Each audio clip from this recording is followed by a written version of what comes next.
Hello everybody and welcome back to our channel. Today we'll be reviewing the Agadir contemporary modular sofa with chaise-longue. I must admit it's very comfortable. Let's dive in.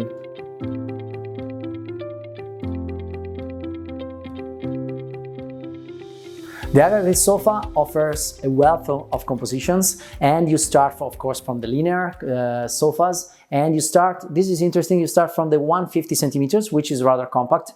You don't normally find such compact sofas unless you get on the so-called love seats, which are normally less deep and also less comfortable. So you start from the 150 and you go up to the 238. In general, it is rather compact because it's 97 centimeters deep, and considering that it is so comfortable, 97 is a quite compact depth. And this happens because the counter backrest is rather flat, it's not bulky at all, and this allows for a comfortable seat, comfortable backrest without going to 100, 105, 110, and it's just 97 centimeters. Here we see a composition with a terminal element. You have a total of 7 of them. This is the 194 centimeters, and then you have the chaise-longue element, and you have two widths. You have the 86 and then 106, which is this one. And so this composition, to give you an idea, is 3 meters total in width and 97 centimeters deep.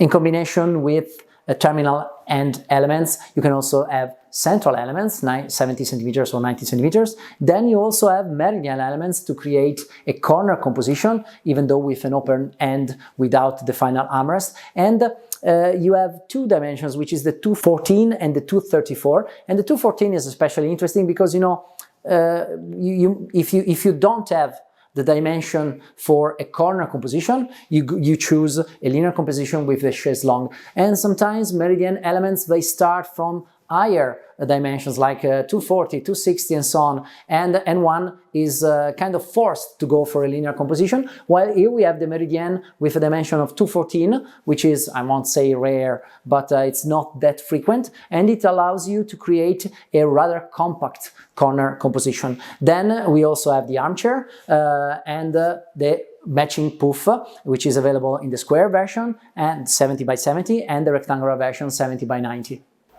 Some other dimensions and features. The armrest is 16 centimeters. I very much like the fact that you have this stitch on the perimeter and then it curves on the inside. It's just a minor detail, but I like to appreciate details. And I also like this detail here. It's nothing exceptional, nothing new. There have been sofas on the market with this sort of detail, this sort of tiny platform which sprouts out from the seat and the armrest for decades now, but it's always an interesting detail to look at.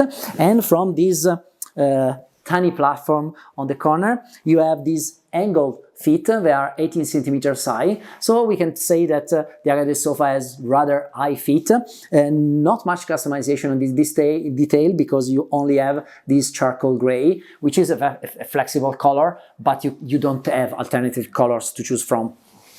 My personal take on the comfort of the Agadir sofa: well, its seat is rather reasonably high, I would not say too high, but it's also quite firm and bouncy at the same time. So it's bouncier than other models that we test, okay? And the backrest gives you a very good support. The backrest is probably for the mixed down, it's less bouncy than the seat. It does support my upper shoulders. And let me see if I move my bottom down forward. Well, of course I can rest my neck only in the situation where I move forward, and if I move on the chaise-longue, well, I very much appreciate the comfort. Also the height of the armrest, I think it's ideal because it's a mid-height armrest. Sometimes when it's too low, it is indeed comfortable when you rest a cushion onto it and you use it as a day bed, but in that case it gets too low to support your arm, while in this case, and when it is too high, then you have the problem that you cannot use it as a day bed to rest your head. While this is a mixed height, so nothing special in terms of design, it's nothing extreme, but it turns out to be very comfortable in most of situations. Let's talk about the structure. You have a spruce wood, solid wood structure, on top of which you have elastic bands which are attached to the structure, and then you have these cushions which are made with non-deformable polyurethane foam with polyester fiber to make it more comfortable, more welcoming on the upper layer, and then you have mixed down backrest cushions with separate compartments, so that even though they are softer than the seats, they don't take the shape and based on your weight. It's a very well built sofa. The fabric is, of course, completely removable, as most of our models. The cushions are not fixed with zippers or straps. You have this approach which I've shown you other times before, where the cushion on the back side is angled so that it helps keeping the backrest in its position, even though many parts of the sofa which are not normally visible are still covered with the main fabric that you choose. And as we showed 1 minute ago, also on the structure you can remove the fabric. I give you one suggestion to assess whether a sofa is properly made.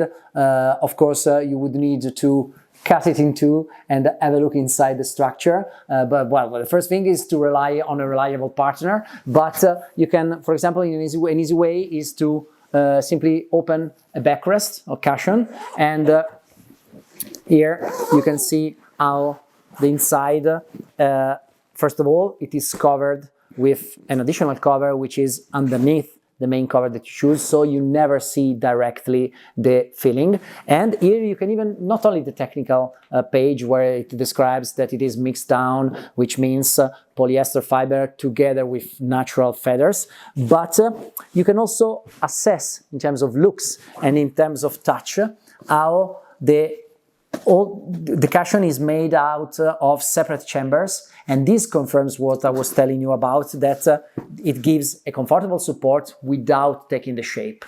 Tiny details which make the difference.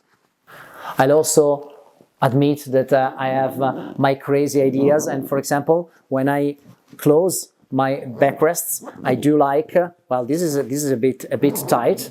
What I like to do is I don't like the end of the zipper to be left out, and I like to push it in this way, okay, so that when I place it back on the sofa, the end of the zipper cannot scratch the fabric. This is just a suggestion. So let's talk about covers. You cannot have the Agadir sofa in leather, so you can choose from all our collection of fabrics and faux leathers and velvets. This is the Nuvole fabric.